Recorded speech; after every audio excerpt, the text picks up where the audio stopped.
whatever it means to get uncomfortable outside of wherever you have been comfortable, whatever it means to make other people comfortable, who become accustomed to who you've historically been as you become who you were meant to be, that you were built to handle all of that discomfort, because it's in that discomfort that you're going to grow, step closer to purpose, and find your true self.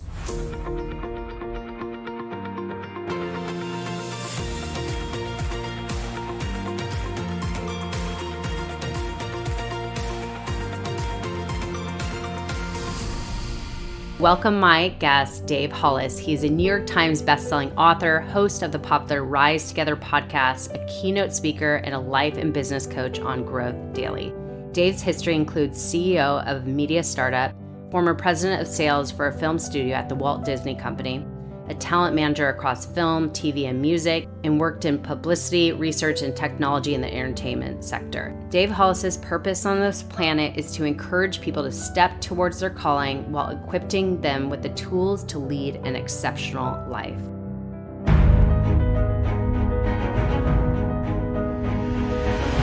Okay, Dave Hollis, I am so happy to share this space with you. As I was mentioning previously, I've heard you speak on so many platforms and so many spaces. And I always enjoy listening to you because you are so darn real and you show up just in your humanness, so authentic, so vulnerable. And I think you are leaning so much more into your vulnerability, which I just want to really acknowledge that because I think it's such a beautiful space to be in. And I'm sure you feel much more freedom speaking from that place. So I am just so happy to have you on.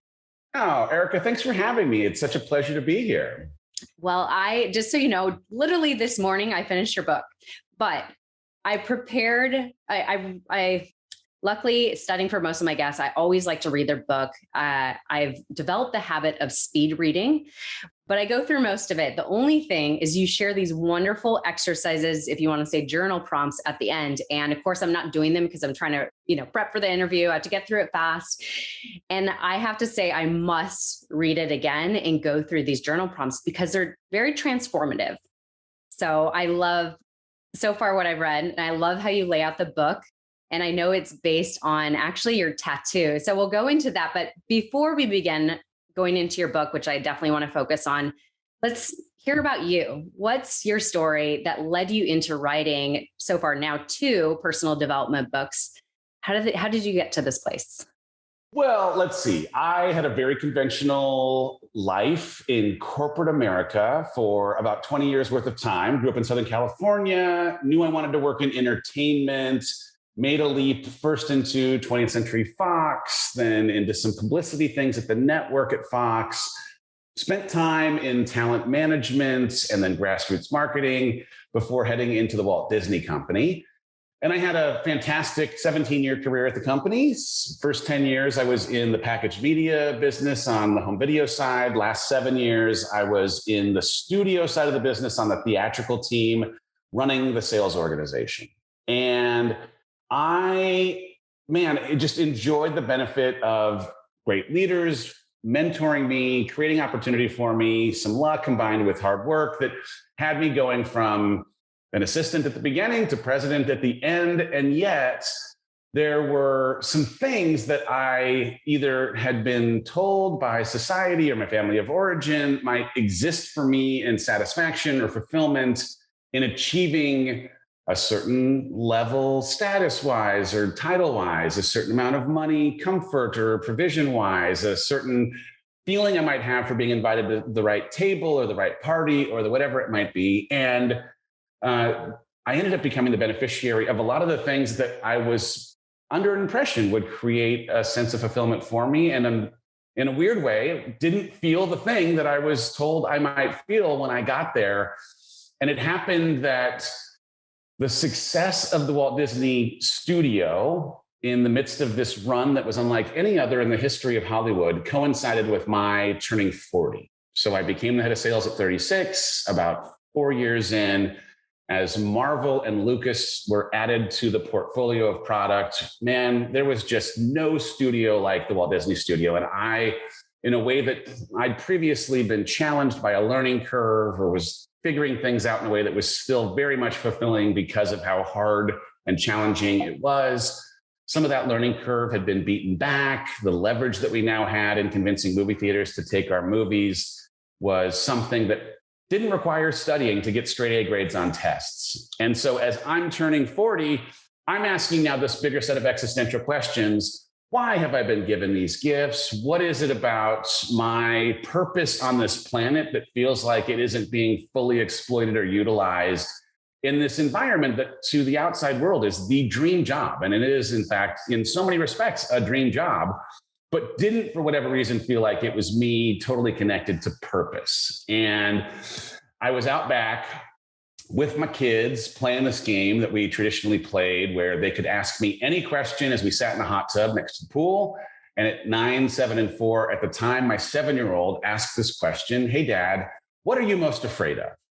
And as much as he's asking the question, fishing for scorpions or tarantulas, out of my mouth falls the words, "not living up to my potential." And what had been something that was kind of festering, stirring inside of me for so long, but unspoken, now that those words had been spoken, I couldn't unhear them. I now was confronting this thing that I knew to be the source of my not feeling a sense of fulfillment. I'd stopped growing because I wasn't in a position that I'd previously been in to be uncomfortable outside of my comfort zone or challenged in a way that might have me failing. Not to say that it was anything to do with me, the conditions inside of which I found myself because of the strength of the team and leadership and intellectual property and filmmakers created a scenario where I could not fail. And in the absence of failure, I was guaranteed that I also would not grow. And so I made this choice that I'm going to argue most people probably aren't going to make it, to leave my head of distribution role at the Walt Disney Company, to move away from Hollywood to Texas, where my then wife and I at the time decided to create a company that might afford people breakthrough tools to have their own journey of becoming who they were meant to be. And it was me joining a company that she'd been working on. She'd been working in personal development for some time. And to be honest, I think it was about a pairing of her as a visionary, me as more of an operator integrator, thinking that our skills paired well to take the thing that she had a ton of passion for and help bring those tools to light. But I was at the time skeptical of this space that I now love and will likely spend the rest of my life working inside of. I just was more fixed mindset oriented, skeptical of some of the teachers and tools that existed in the space. Motivation was something that intermittently was available to me. I was more extrinsically motivated than intrinsically motivated. And so I joined an industry. I was doing work now in a field that was somewhat disconnected from something that I was familiar with. But I also knew that I was desperate for growth in my own life, because the absence of growth was the thing that was creating this lack of fulfillment in the first place. And so I started doing this work and was really happy about the way that impact was now showing up in my life. I could feel the sense of mattering, that the work that we're doing is having an impact, that I was connected more to purpose and why I was here on this planet. But what was interesting is I think I was still in some ways disconnected from fully being connected to the intention of my creation. And that I think as much as I have been, you, Erica, have been, anyone who's listening, we've all been created with very specific, deliberate intention in mind. And I think the work of my life, the work of any of our lives, is to do what we can every single day to honor the intention of a creator who had that deliberate design for our life in mind when we were put here. And I found myself working in the business, but hearing the knowing inside of me, voice of God, my intuition, whatever you want to say, kind of tugging, begging me to consider going back to who I wanted to be before I became who I'd become. In that I always wanted to be a reporter. I thought that I would be Dan Rather. And in a godlike way, I know this is a very long answer, I'm almost done. No, I love it. In a godlike way, I had this experience just as I was trying to convince myself to cultivate the courage to believe that I could be someone who could write books or host podcasts or be a coach, that I walk on an airplane and I get sat next to Dan Rather himself. Oh my gosh. And for what ends up being this 2-hour experience, very generously, he's sharing the way that he lived into his own calling and followed his own intuition and did this work that was very much honoring the intention of his creator. And it reminded me of who I wanted to be before I'd become who I'd become, that 19-year-old at Pepperdine University who was working the news desk for the little local TV station, the 19-year-old who was the 2 a.m. DJ of the local radio station. That's the guy that I was training to become before I got into a corporate track that had me deviating from my map and starting to follow the map of other people, the command of what it might mean to be a real man or have status in society like this, or live into what might be more defined as productivity or hustle or masculinity or whatever, by chasing down these things that would, if I were to achieve them, make me happy. When they didn't, I was, again, I think invited to come back to who I was actually created to be. And so as much as I now have this work, this job that is very difficult to explain to my 99-year-old grandmother, who asks every time I'm on the phone with her if I actually have a career, I find myself as a person who writes books and hosts podcasts and does coaching as a reporter. Luckily, not of the news, but of my unique set of experiences, of the things that I have learned or breakthroughs I've had by reading or going to conferences or spending time with people like yourself. And the hope is that in taking my strengths as an aggregator of information and a storyteller, that I can condense the things that I've experienced or learned in a way that would afford someone a breakthrough in their own life and would give a possibility that they might tap into and have as much of their own potential come to be because of the way that those breakthroughs accommodated. So that is why I find, or how I find myself where I am. How you got here. Woo, what an age. That is so great. Well, honestly, as you're sharing all this, I'm sure so many people could relate to this. I know as you're walking through your story, I completely relate to this. And not to go into my story too much, but for 17 years, I've been doing something called fit modeling. So I basically try on clothes, it's fit perfectly to my body, and then mass produced for every size. As you can imagine, there's not much purpose-driven work in that. I fit clothes. I make clothes look good. Okay, cool. Make good money, all that. Great. Work for myself. But for so long before I got into this work, or even as I'm doing this work, I have always searched for my purpose. Like, what am I meant to do? I know I'm meant to make an impact. And I know there's a big thing I'm supposed to serve onto the world. So as I'm hearing your story, I'm definitely seeing myself in it, as I know many people are. And I know you talk about this. So your book is so timely, being that it's coming after 2020, a season of growth for so many.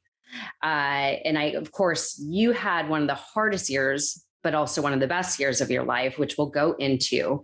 But being that so many people were faced with so much in 2020, they had the time and the space and the peacefulness, if you want to say, because there wasn't that much noise. You were inside your home more often, to actually ask the question, like, am I fulfilled? Am I doing something I love? Because you're, either working in a different environment and you're like, okay, I'm not driving all this distance to go to a job I don't like and all these things. So talking about that in the book you wrote, Built Through Courage, as I said, when I'm going through this book, it is truly remarkable how you are sharing your knowledge, your experience, and your journey with us, and walking us through that, and how you got to the space where you feel ultimately fulfilled and living your purpose and happy, most importantly. So going into your book, let's talk about this. So you use the analogy of your tattoo, which, if you could say what your tattoo is. And yeah, I love it, because you wrote literally a whole book on this whole concept. It's great. Yeah. So this tattoo has been a mantra almost for the last 5 years of my life. And it's a John Shedd quote. It says, "A ship in harbor is safe, but that's not what ships were built for." And I got the quote in part because in this analogy that I used throughout the book, I'd been residing inside of a safe harbor that was, because of my clinging to it or having created something of an altar around it, it was keeping me from actually experiencing the kind of fulfillment, the growth, the learning, the connection to purpose that exists when you're willing to leave that safe harbor, push away from your comfort zone, and actually get into the choppy waters, stand and be in an unmoored state, if you will, while you are getting your sea legs as you become the captain of this ship. And the thing that tends to keep us inside of our comfort zone is familiarity. Connected to suffering that we're familiar with is our belief that there is some predictability in it, or the way that maybe we even have some of our identity connected to the way that we have historically suffered with whatever it ends up being. But the biggest reason why we end up staying inside of that safe harbor is because the harbor itself, our comfort zone, is surrounded on all sides by fear. It is a moat around which anything that we are familiar with is completely surrounded. There is no drawbridge. And the only way to get to the learning that exists just beyond fear, or the growth that happens just after we've begun learning, is that we have to cultivate the courage to face the things that we are most afraid of.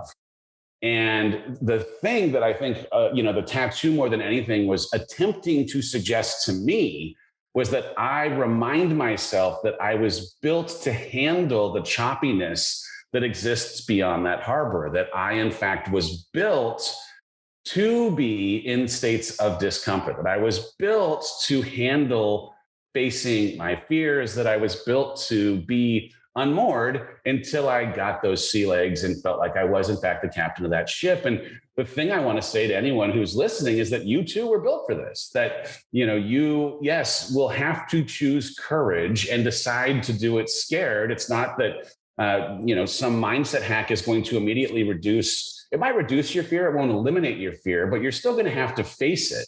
You're going to have to reframe the way that you've ascribed negativity to failure. You're going to have to think differently about how you give weight to the worry of what other people might think of you doing something new and not being great at it at the beginning, all of those things.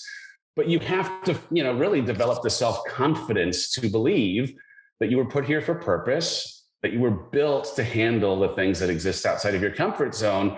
Because if you can't believe that, if you don't, you'll never enjoy the benefits of that growth or that learning that ultimately connects to purpose and to fulfillment.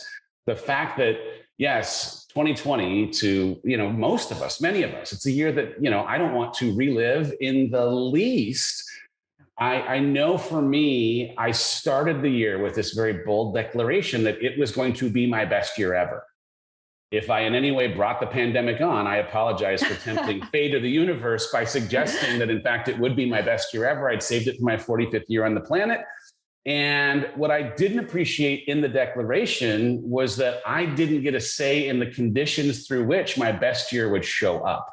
Mm-hmm. And what I have 100% certainty for and perfect clarity in today is that I, yes, had the hardest year of my life, but also at the end of my life, as I look back, 2020 will be among the very best and most meaningful in defining who I've become and the kind of legacy I've left on this planet.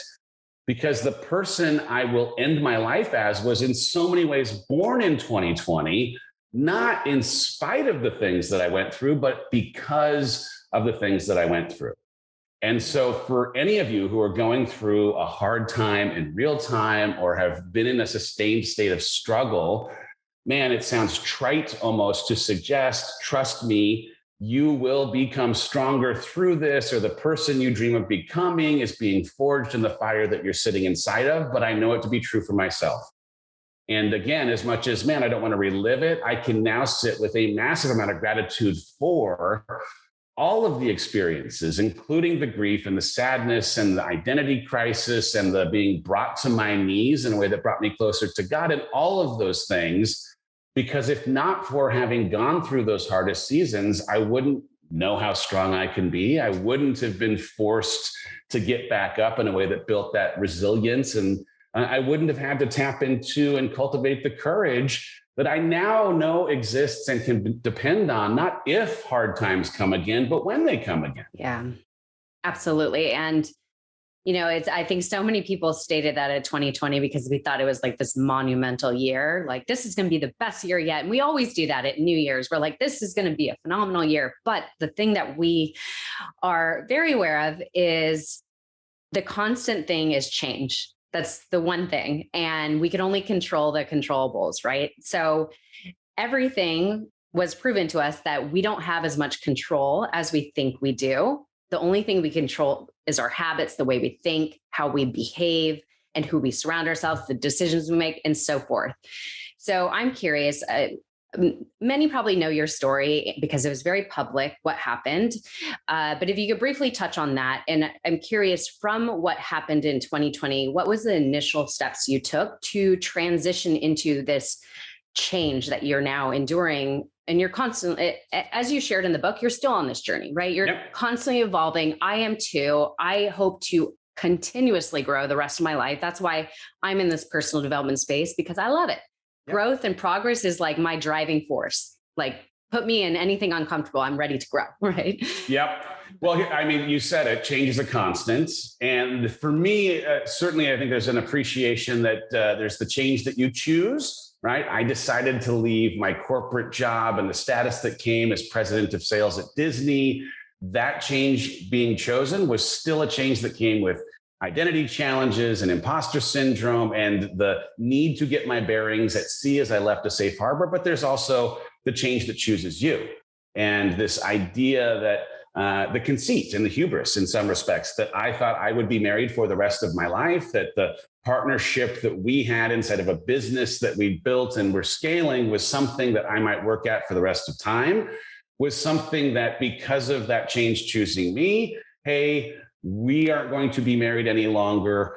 As a result, we're not going to work together anymore.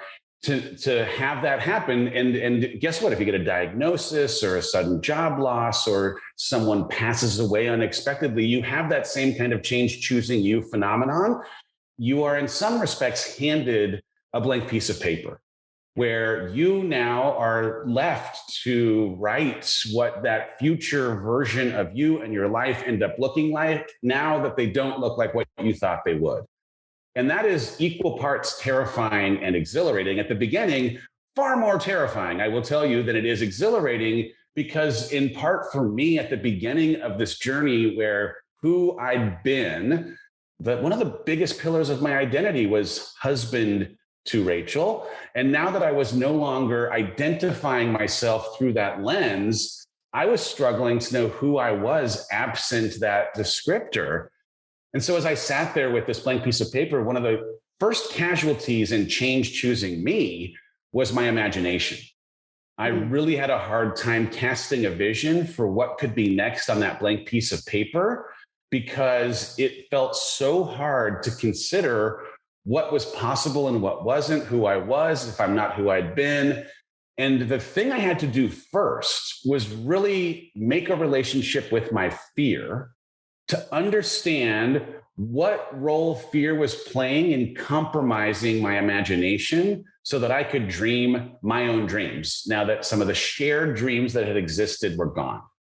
And so I started with a lot of journaling, a lot of time, really just like without technology, open notebook, tears rolling down face, writing until my hands was sore, but really trying to access and make a relationship, in particular with fear, so that I could understand what my fear was trying to tell me and what of the things I was afraid of were real and not real. Of the things that were not real, could I be free or liberate myself from them? Of the things that were real, were there ways for me to create plans that would allow me to, in cultivating courage or being more prepared, better handle facing those fears that would still be present, but maybe because of now calling them into the light or preparing myself for them, would allow me to actually walk toward them and face them. And once I did that, now I could actually cast something of a vision. But I found for myself, if you've ever been through something that was really surprising and super hard, my ability to cast the 5 year from now vision for myself, a thing that I'd done for the majority of my adult life, was something that was really tough to do. I had to go to, who do I want to be 6 months from now, right? The question I really started asking to create some momentum at the beginning was, what do I need in this season to have an ability to get just closer to who I'd hope to become in 90 days? So it was a really short 3-month window. And I answered the question against the 5 dimensions of health for me. So in my emotional, mental, relational, spiritual, and physical health, what do I need for the next 90 days, considerate of the circumstances that I find myself in today? And I would come up with 2 or 3 things. Here are the 2 or 3 things I need for my mental health. I need professional freaking help. I need peace. So I have to manufacture it. It has to become an intention in my day and on my calendar. And I need grace. I need to give myself some grace. What do I need emotionally? I had to really understand why I was feeling what I was feeling. I did that through reading a ton of books, a lot of books on the way the brain works, or like an Untethered Soul Power of Now combo platter that would just allow me to know I'm not the thought, I'm the observer of the thought, or I can't control what happens next. I can only control what I'm doing today. But those kind of things were the things I needed most at the beginning of that journey, where the recognition of the absence of control was so real that it acutely made me aware that, oh, I can only do something with the next 24 hours. That's it. That's the only thing.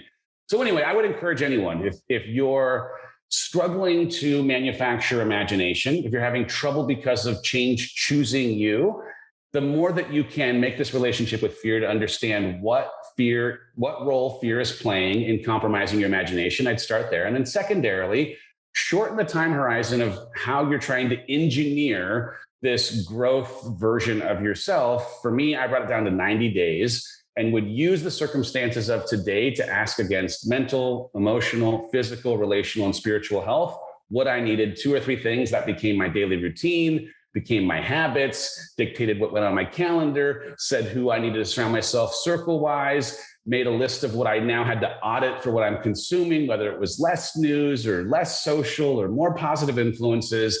And all of those things created some traction and momentum, especially on the days where it was hard. If I fell off track, it allowed me to get back up faster. And eventually, because of some of that inertia and momentum, I was able to have my imagination come back. I was able to start seeing a future because in some ways I was living into it in real time.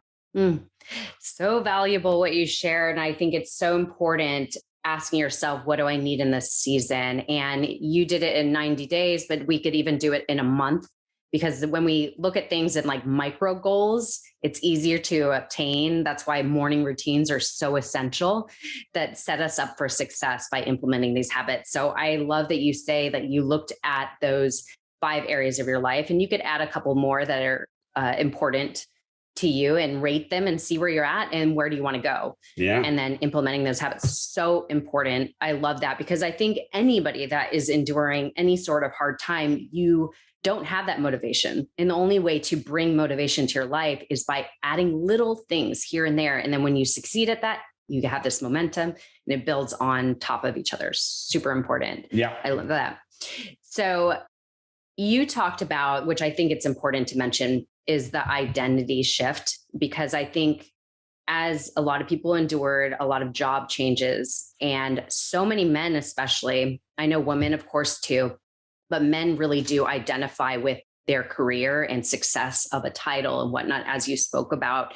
So when you were shifting into this forming a new identity, how did you really start? Did you notice things that, well, I know you spoke about that you were doing something for somebody else's vision, not specifically yours.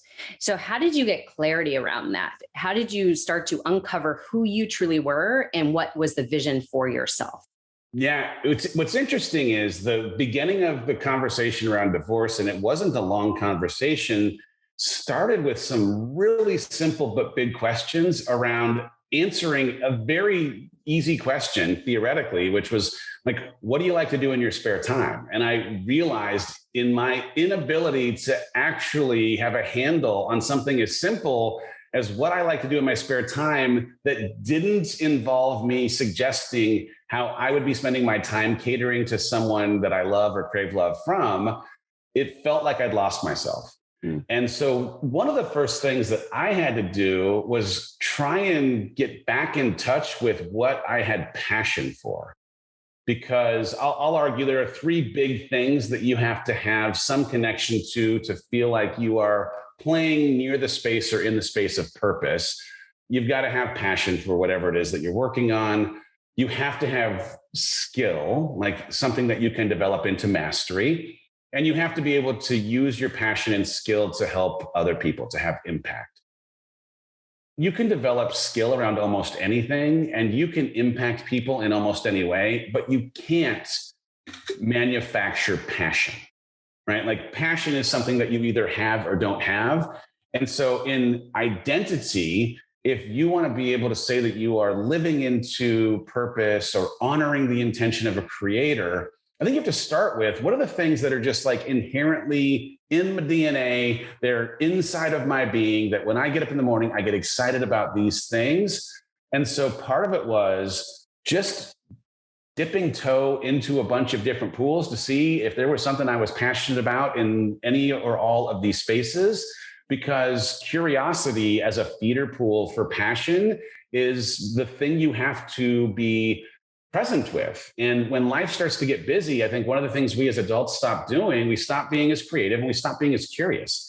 And so I think I had let my curiosity go for the interest of keeping other people happy in a way that had me disconnected from what I actually had passion for. And now that, man, I've got an invitation to reinvestigate where my passion lies, now that what I thought might happen in my life is not going to actually happen, I've had a chance to reconnect with a bunch of things that I have passion for, including this idea of reporting and doing the thing that I know I love, and teaching and writing. And, like my career now is a reflection of getting back into and connected with what I know I have personal passion and skill for, and this opportunity to impact other people with. And part of what, like any of us, when things were originally, or we're coming out of a space that maybe it was a shared vision, and now we're having to go fulfill our own vision. One of the things that probably acted as a barrier for me and for others is, what if I'm not good at the beginning of following my own dreams? What if I, start too small, or am judged for not being, like great at first in doing something like speaking on a stage or writing a book or whatever it ends up being? And the reality is, you're likely not going to be great doing whatever it is, even if it ends up being the calling of your life at the beginning, because you haven't yet developed mastery. You're meant to not be great, so that in not being great, you can get the breadcrumbs to follow for how you can be better, so that in that better, you can grow. And so I look at, in doing podcasts right now, there's some shows that I'm coming back to do again after having written my second book. And the way that I have an ability to talk inside of personal development about my own experiences and journey, the things that I've learned today versus 3 years ago or 2.5 years ago, I've had a few people say, you're unrecognizable. I said, man, that is the nicest compliment that you could give someone, because it is a reflection of my willingness to continue putting myself into these situations until I developed something of more comfort and confidence. I learned a little bit more about how to hone my skills as a reporter and storyteller, so that people might see themselves in my stories and in my vulnerability, that they might feel more normal if I'm talking about the way that I also struggle. Or I was asked recently to describe myself in 3 words. And instead of using 3 discrete individual words, my words were work in progress. And what's interesting is, as a former fixed mindset person that was skeptical of personal development and resisted being exposed as not already there, I used to see the moniker of work in progress as an indictment in some ways of something that wasn't good with me or right with me. And now I see it as a badge of honor, a thing, as you said earlier, that I will, till the day I die, be proud of having this 1% better tomorrow kind of attitude of continuing to hone certain skills or put myself into places where I can continue to fail all the way to the end, so that I can keep getting better. that kind of a conversation, not one of, I figured it out, here's the prescription, just do these two things and it's all going to be great. So much of the work that I'm doing now is, as it turns out, this reflection of what is for me a work in progress. I am learning like you as I go, and I want to walk this journey that I'm on with you in the hopes that as I have observations, you might have breakthroughs as well. And that, as a little bit of a differentiator for some of who operate in this space, I think is part of how I connect to an audience. Yeah. I'm not going to be for everyone, for sure. But I also think that there are plenty of people like, you know what, there's something in the way that this dude talks, but acknowledges he doesn't have it all together, doesn't have it all figured out, still makes mistakes, is still struggling through some of the things that have historically gotten in his way, that maybe feels a little more human. There's some humanity in this. And in my own humanity makes me feel a bit normal in this process as well.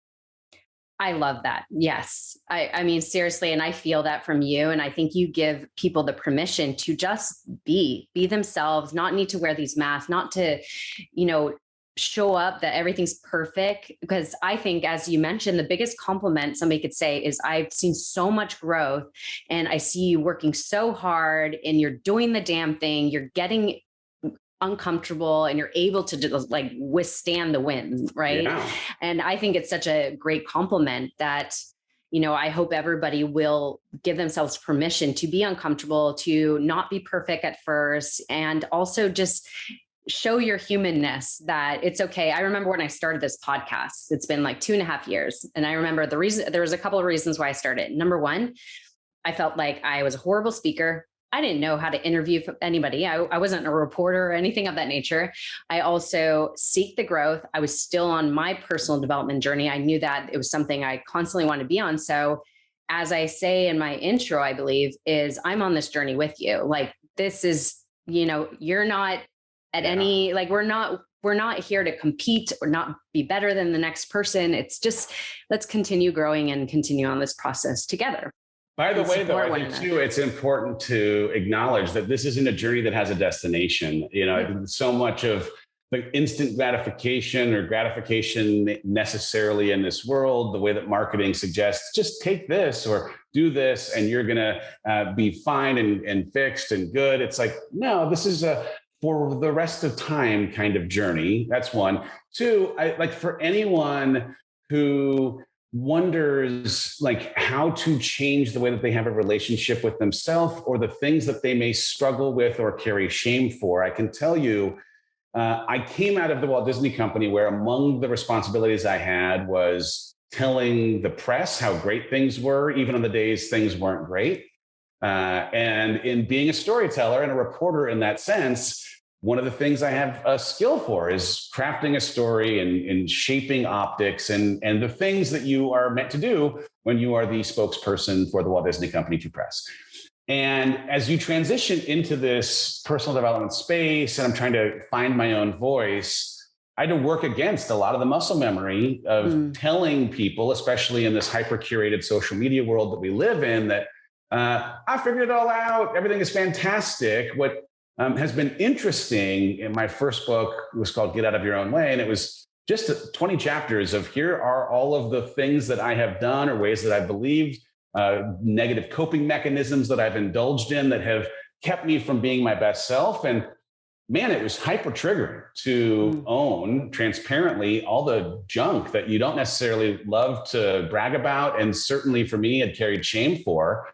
But in doing so, I was able to take the things that were living in darkness, festering, and often, again, associated with shame, and turn them into a story of power. Hey, here's the way that I am taking control of the things that I am working on, have not necessarily totally conquered, but working on.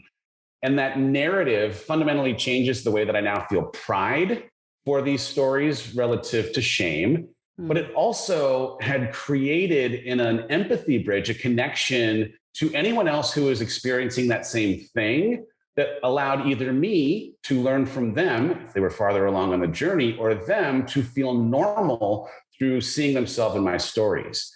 And I know it goes against some of the cultural narrative of what it means to be a real man or cool or whatever it might be. And yet I can tell you, if you're looking for something that will make you feel great about yourself when you're by yourself, the times when I have not felt most great about myself when I'm by myself is when I'm living outside of integrity, outside of that there's dissonance between who I've suggested I am or want to be and the way that I know myself to be living when I'm alone in my house, head hitting the pillow. My work now is to try and close that gap between who I either am representing myself to be or who I know that I've been put on this planet to be and how I show up today. In that gap between my actual actions and the potential that exists for how I could, that gap is where shame and compromised confidence and my critic and self-loathing and any of those things that compromise motivation and keep me disconnected from purpose live. My work, and I think anyone's work on the planet, is to close the gap, try and create as much integrity as they possibly can, including the ownership of the struggle, because it then creates an ability for people to actually see you.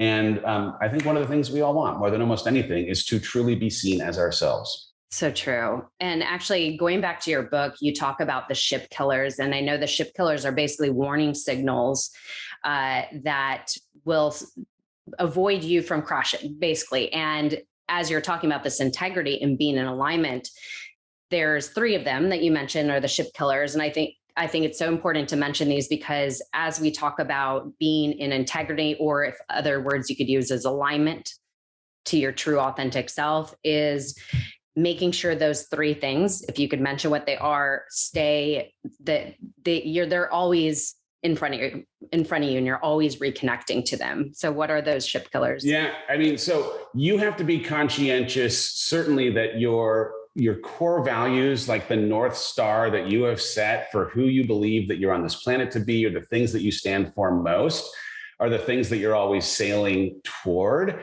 and that your actions are consistently having you show up in a way that would help engineer the possibility of you reaching that destination. One of the lines in the book, second, is that it's not the water, it's an anonymous quote, but it's not the water around the ship that sinks the ship, but it is the water that gets into the ship that sinks the ship. And there are 2 things that can sink the ship. There is the water that comes in from the toxic sources that we surround ourselves. So it might be negative influences, it might be if we're the average of the 5 people that we spend time most with, and we're with mediocre people, they're the ones that keep pulling us back down when we try to reach for something more. But it also might be the way that we allow negative social media to infiltrate our minds, or the fear-based business model of news to overwhelm us and make us think that there isn't anything to be hope-filled for. We've got to think about what we surround ourselves with, but also we are most likely to be the people who allow water into our ship because of not having been self-aware or honest enough with ourselves for the negative coping mechanisms we might lean on, the bad habits that we ultimately might lean on. In the book, I talk about this idea of a secondary storm. There was a sermon on a run that I was listening to about it's not so much the storm that gets us, but the reaction to the storm that tends to be the thing that takes us down. And I think so often when we choose change or change chooses us, it does create a storm. It challenges us on a multiple number of fronts. But if the way we react to the challenge is drinking to mute the feelings of imposter syndrome or stress or whatever it might be, as someone who has had alcohol as a thing that I have used to medicate the sharp edges of a long day or not wanting to deal necessarily with the stressors of a new environment, alcohol or any negative coping mechanism, they are not local anesthetics. You cannot mute the feelings of overwhelm or stress without also muting the possibility for growth or learning or any of the things, frankly, that you desire in putting yourself into these situations outside of your comfort zone. And so you have to be the guardian of not letting water into your boat. You can't be the one that sinks yourself. Yes. Okay. So I'm curious, what are your values today, your core values? And also I would love to know because I know what I've recently learned about you is you love putting yourself in uncomfortable spaces now. Like you, again, seek growth. So I'm curious, what do you do today that you constantly keep yourself challenged? I know we talked about the challenge before Listen Play, but. Well, so core values wise, I mean, I work to live. I don't live to work. So one of the first ones is just this reminder that I am interested in lifestyle, connection to, and showing up for the people I love most, more than I am empire building, wealth accumulation, or any other material thing. The thing that is most valuable in my life is time. And even more than that, time with people that I love. And so like that is the first value, is really like making essential the things that are most essential in my life. One is growth. We talked about it. The idea of just being better every day is, part of what will be a mission of my life for the rest of my life. A value of mine is, being an ally. Another of my tattoos, the word ally, using the platform that I have been afforded, the privilege that exists in my life as a person who has been afforded access or a louder megaphone, to stand with those that have not, to fight for a stage space for those that maybe have not been necessarily afforded one. What else? Integrity is one, and it's not so much, again, the honesty piece, but really alignment, right? Keeping promises to myself, creating my actions aligned with the way that I might show up, my actions being aligned with the way that I know I can show up, or the way that I've been put on this planet to show up. A lot of those end up coming back to the second question, which is, okay, well, I do challenge myself quite a bit. Part of that is I am interested in growth, and growth is only going to come as I continue to put myself in uncomfortable spaces. When I was asking myself that question, what do I need in this season in my physical health? The first thing that I wrote was, I need to always have a physical challenge that goes beyond what I believe myself to be capable of.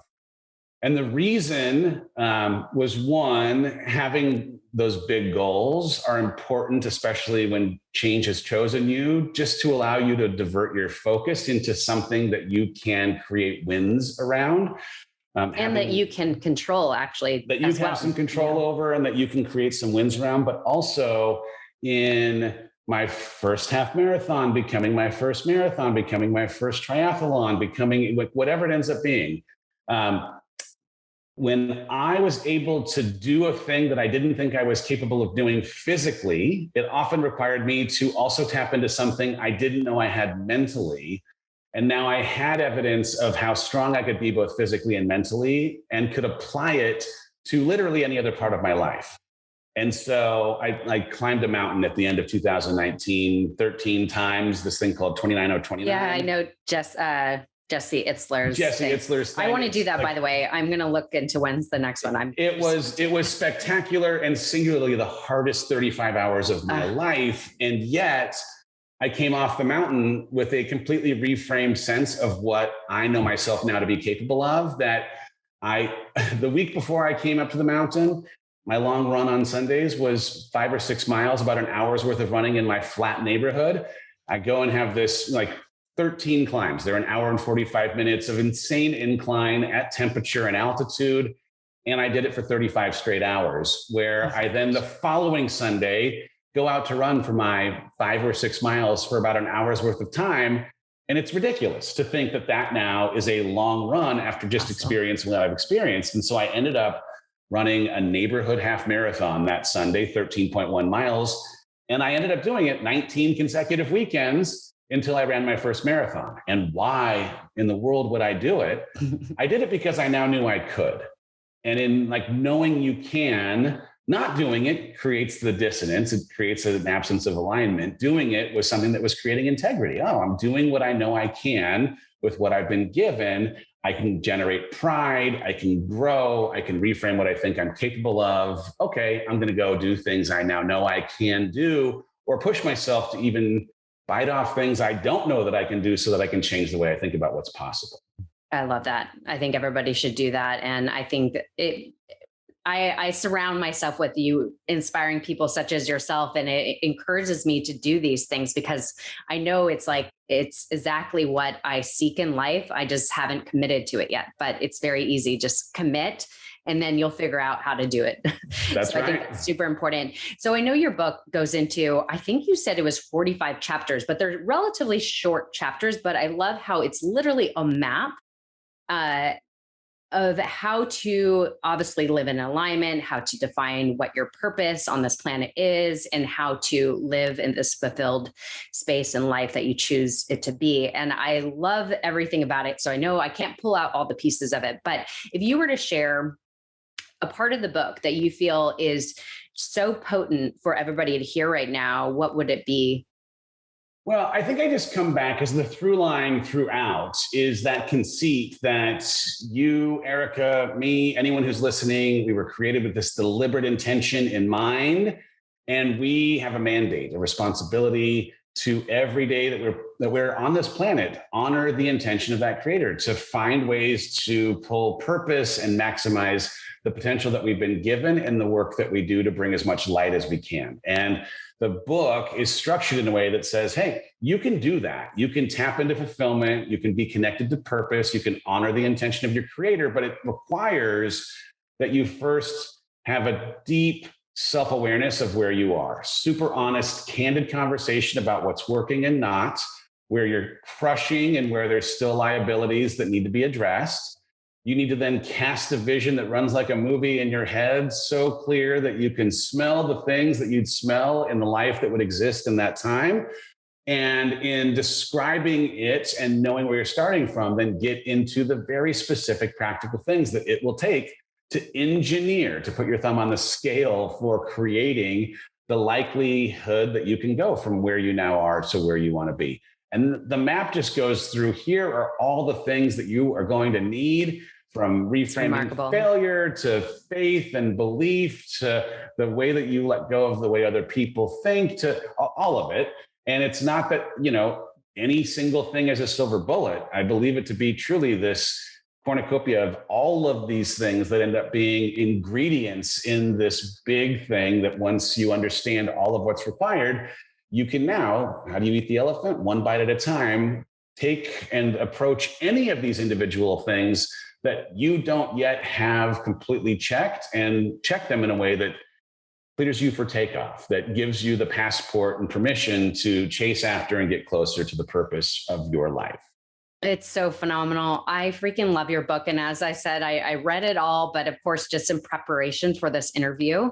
But I seriously want to go back through it because the journal prompts and just like you said, every piece is so valuable, and it's a really easy read. Yeah. And because of how it's laid out, you could relate to everything. You share a lot of stories, and yeah, it's phenomenal. I know that this interview, it's going to be releasing maybe the day before. October 26th is the actual release of your book. So it's super exciting. And I know I want to commend you because you wrote this book during your chaos as you were going through the journey. That's what's honestly so beautiful, because you're sharing with the reader of you as you're going through the work. So I think it's very relatable and understandable. And so I commend you, because that's not an easy task. And I know you, being a writer of 2 books, you know that. Yeah, in a weird way, there was something miraculous in a deadline for a book, because there was catharsis and healing. I wrote so much that didn't make it into the book because it was as much just about getting feelings and thoughts on paper. But I think the emotion of the most emotional time of my life comes through in a way that will, again, have you seeing yourself in my story, but also hopefully in some of its transparency and emotion, have you feeling the things that I was feeling that maybe stir something in you, that acts as something of a catalyst to not take for granted the kind of time that we have, or take for granted the things that exist today that may not exist tomorrow, and acts as something of a call to action to step closer to why you're here, and how you might actualize your gifts in as magnificent a way as possible. So amazing. Well, of course, your book, Built Through Courage, will be in the show notes. So everybody go grab it. Available probably exactly when you hear this episode. So just go grab it anywhere you could find book. And so a couple other things I want to acknowledge of you. Number one, I love your tea time with your daughter, Noah.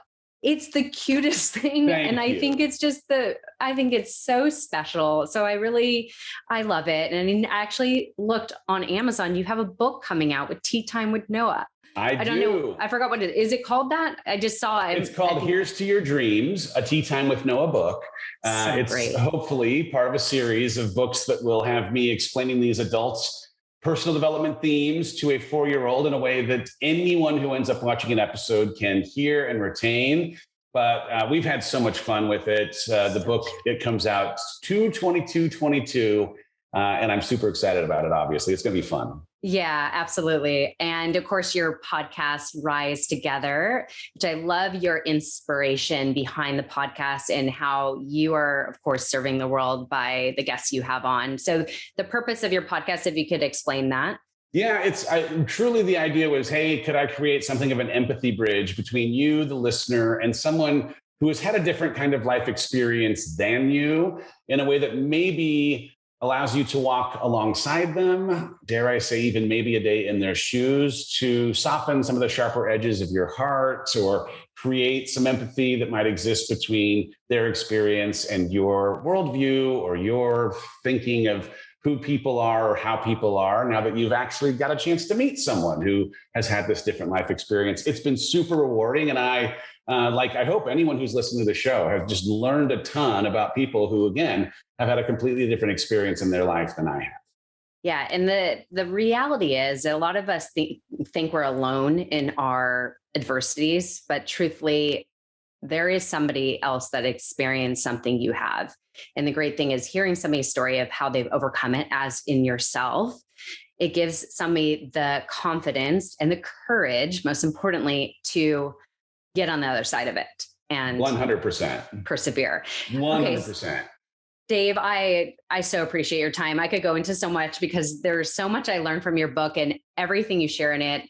I'm definitely going to go through all the journal prompts because I think it's just a life tool that we should all do. And I know some people are uncomfortable doing journaling, but sometimes it's just start writing and then, it will just flow out. And you mentioned early on creating that space for peaceful time. And I know you have the patio of peace that you do that for yourself, but anybody could find a space to create some peace. I love to do it in nature. That's my favorite. But anyways, in closure, you have shared so many valuable tools, but if I were to ask you just one piece of advice you feel that you could share with anybody today, what would it be? Well, I mean, I go back to the tattoo because it is, in fact, the way the book starts. And I think we have to finish with it. Believing that you were built for this journey that sits ahead is where this starts, that you were put here for specific, extraordinary purpose, that there are things that only you have been through, and that in honoring those experiences, you have an ability to connect to other people who need to learn from them or be inspired by them or be shown that they also can get through what you've been through, that you have unique skills, unique thinking, unique ways of problem solving that would afford light to something that needs a solution. You are that source of who can ultimately be a gift in whether it's a vocational space, a relationship space.